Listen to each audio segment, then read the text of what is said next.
Yes, Dabarkads, I'm back. Good morning and good mornings, Dabarkads. Medyo matagal tayong nawala sa sirkulasyon. Dabarkads, balik tayo sa trip nating vlogging. Nandito tayo ngayon sa somewhere in Bagumbong. Meron tayong sisimulang mini project. Itong natin.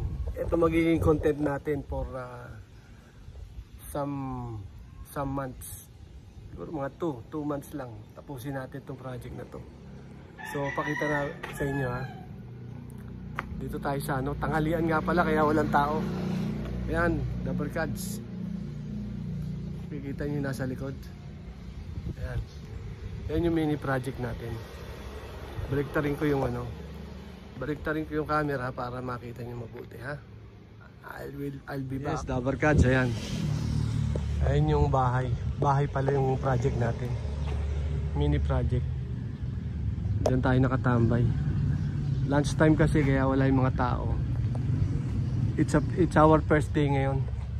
So mabilis yung tao gumawa. Actually kaninang umaga may bubong pa to Nung dumating ako, medyo na late ako nang dating. Nabakbak na lang itong bubong. Ayan. Wala nang bubong. I-renovate natin tong bahay na to. Actually parang pa siya row house pa siya Yung hindi pa tapos. Pero hindi na gamit ng owner. Nabili to ng aking anak tsaka ng boyfriend niya. Itong gagawin namin project. Under ng RX Construction. Okay, Dabarkads, ito magiging content natin. Magre-renovate natin yan, tapos gagawin nating build and sell. Okay? Bigyan ko kayo ng updates from time to time. I'll be back, see you.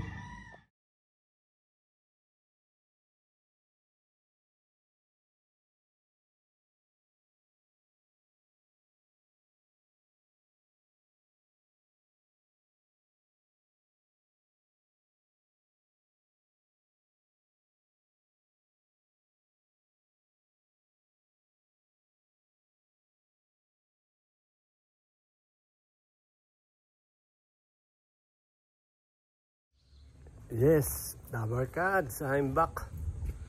Good morning and good mornings, Dabarkads. So, dito ngayon tayo sa site. Dito sa ating mini project.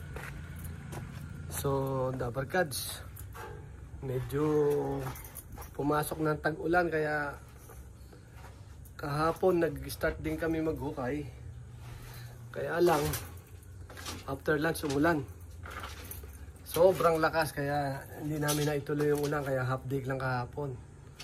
So tinuloy namin ngayon. Naghukay kami ngayon ng mga pundasyon. Ayan. Bawat sulok yan tsaka gitna may pundasyon. Para patibayin itong bahay na luma. Tawag dyan retrofitting. Retrofitting. Nabulog pa. Retrofitting.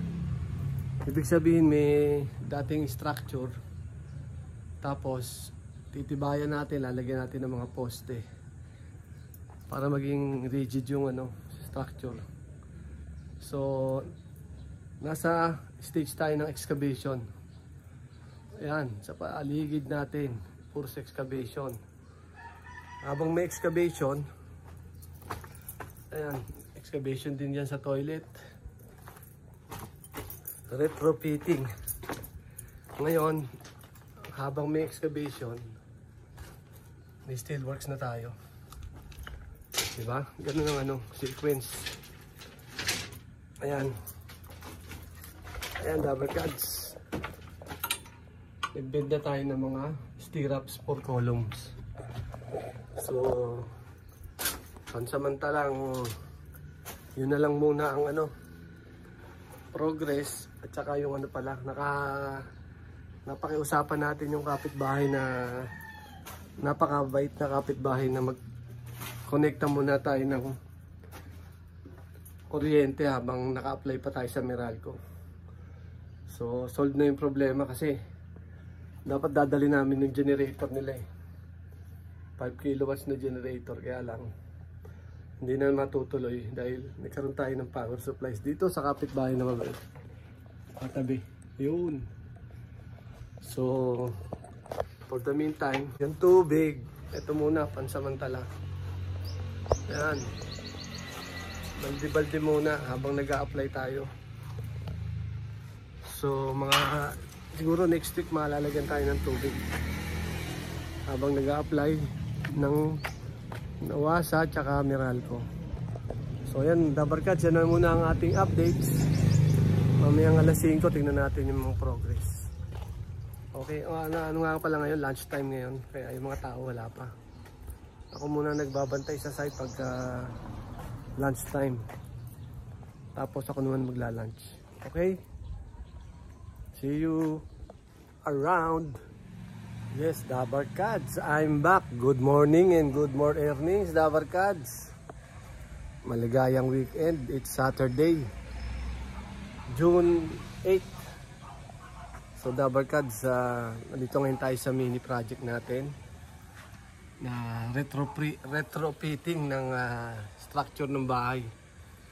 So yan yung mini project natin ngayon.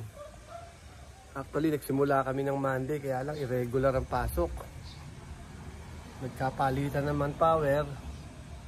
Tapos nung nagsimula uli, kumuha ako ng manpower na bago. Tapos unti-unti nagdagdag. Nung nagsimula na yung full blast ng manpower, umulan naman. So hindi nakabuo ng isang araw. So the next day, may umabsent naman. Ayun, kinikwento ko, tapos sabi ko dagdag ng tao, may dinagdag, may umabsent naman. So yan talaga ang nature. Yan ang nature ng construction, Dabarkads. So yan ang reality. Kaya ang construction, malaking responsibility yung project manager. Malaking responsibility ng project manager. Lahat ng sakit ng ulo sa kanya talaga tatama yan. Lahat ng mali sa kanya tatama yan. Kaya yung mga kontraktor mayayaman dahil maganda ang kita sa construction. Kaya nananatili sila sa construction. That's the reality. So kinikwento ko lang sa inyo para alam ng ating mga viewers na yun ang reality ng construction. Talagang hahawakan ng tao, ng mga labors. So ngayon,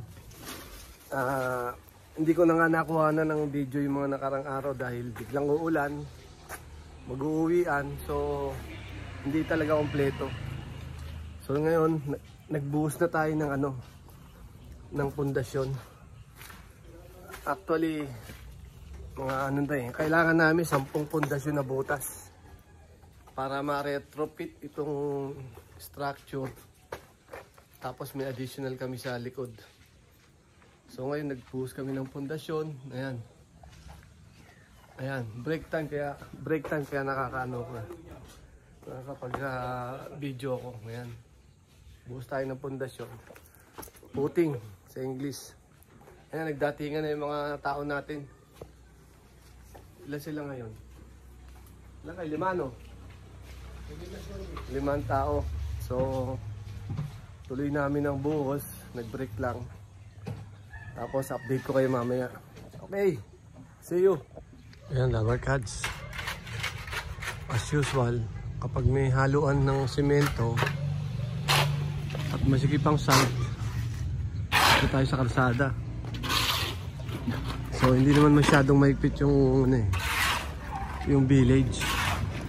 At saka yung mga tao natin sa site, mga officer dito sa village, kaya medyo sila rin na nagbantay.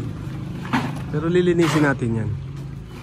Yung mga katas ng semento na yan, lilinisin. Wawalisin yan, tapos hugasan. Ganun naman ang tamang procedure. Okay? So nandito sila oh. Ayan. Pasahan sila ng simento. Padaan nga ano. Padaan muna, padaan. Ayan yung mga tao. Yung mga tao natin. Ayan.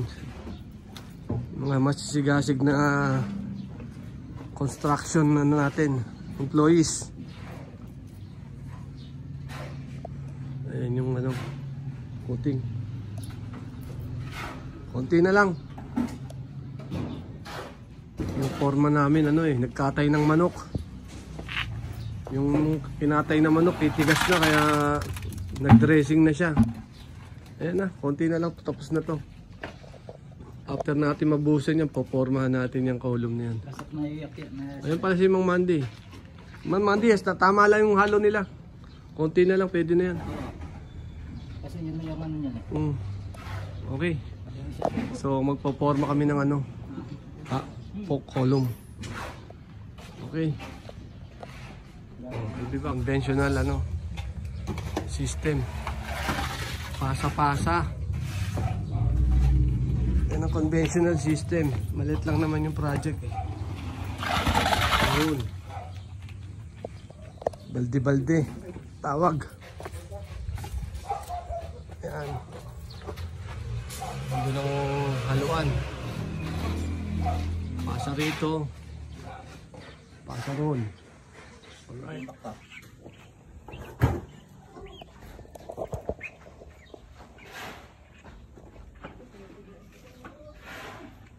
Magkakakaso na ako nito nun. Sasabihin o. Murder yan. Murder. Murder yan. Patak. Ito na. Bitaw. Yun. Okay. Kabila.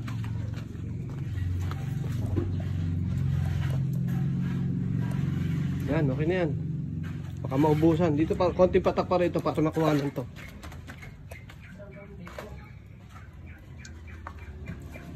Yun, doon, patak sa kabila.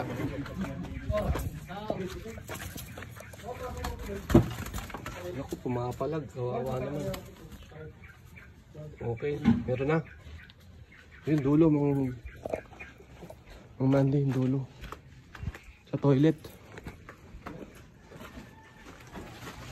Yan na, kawawang manok.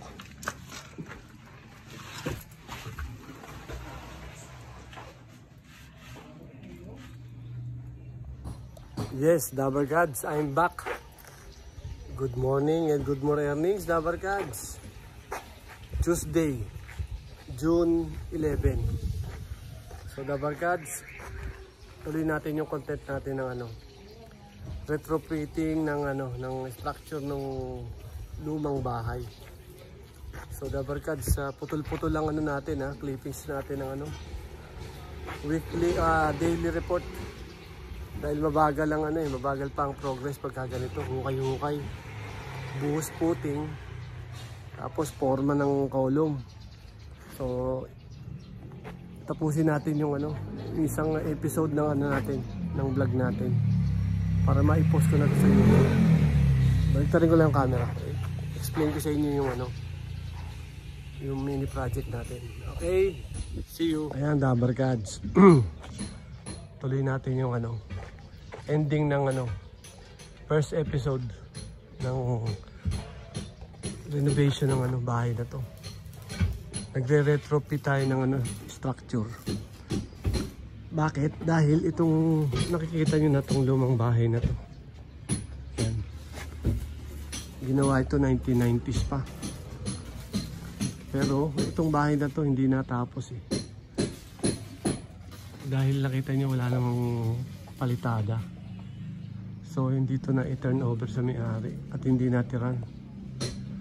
So ngayon i-renovate natin to.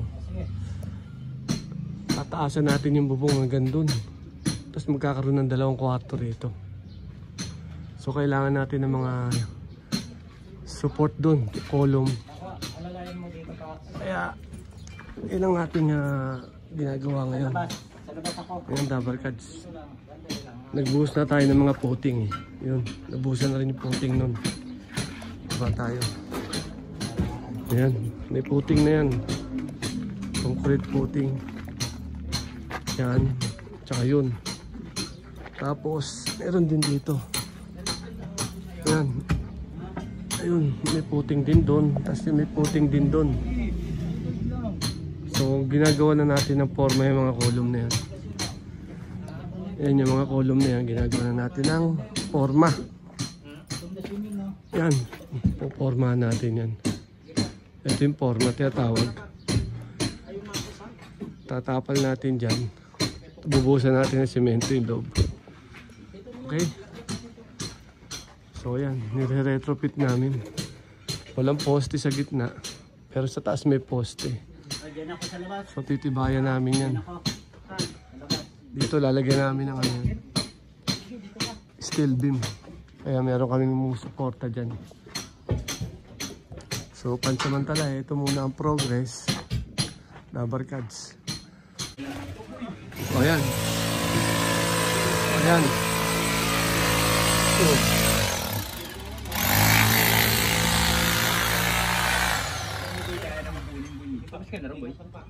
Buti naman na putil.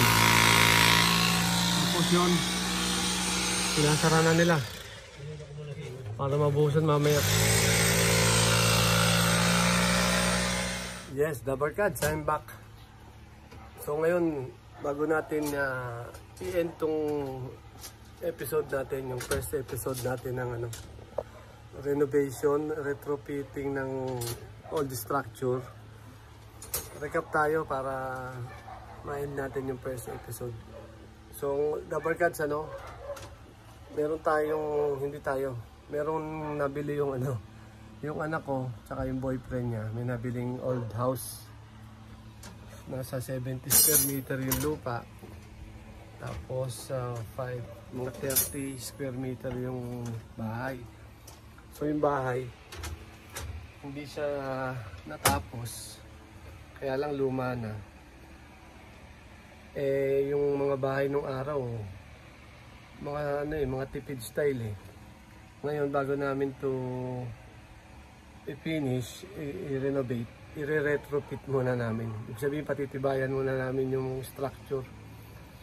So, itong project na to, ito yung first project nila na ano, gagawin naming build and sell. Kaya, i-vlog ko to para makita natin yung ano, paano paggawa ng bahay or paano pag-renovate ng bahay. Iba kasi yung paano yung pagkagawa eh. Hindi, pagka ginawa ng bahay from ano eh, from lupa. Ito meron nang nakatayong structure ko. So, from renovation tayo. So, may old house na bungalow. Lalagyan namin ng pangalawang palapag dun sa likod. Kaya maraming poste ito sa likod eh. So, ngayon, natapos namin yung mga excavation. Nagpuputing na kami. Naka 5 puting. May balance pang 5 puting. So, 10 lahat. So, tatapusin natin ngayon yung ating first episode dito sa pagpoporma. Pinoporma na nila yung ibang poste para buhusan. So, pang ano natin ngayon. Actually, kahapon, going to second week na eh. Kaya lang yung first week, last week yun eh. Hindi magandang ano, panimula dahil nagkaroon ako ng issue sa manpower. Kaya bumalik ako sa back to zero, tapos nag-uulan pa. May araw na half day kami. Tsaka hindi ako makakuha ng video sa hapon dahil umuulan. Kaya humaba yung natin, yung stage. So ngayon, pansamantalang puputulin ko, itutuloy ko to yung pagbubuhos na naman ng mga puting at saka column. Actually, column neck tawag dun. So nga pala, hindi natin masyadong i-discuss ng technical tong vlog na to. Hanggang layman's term din tayo. Pero gagamit tayo ng technical, pero mababaw lang. Yung maiintindihan ng taong bayan. Okay. So, Dabarkads, samahan nyo ako dito sa content ko na to. Renovation, retrofitting of old house. Okay, Dabarkads, that's it. See you next time.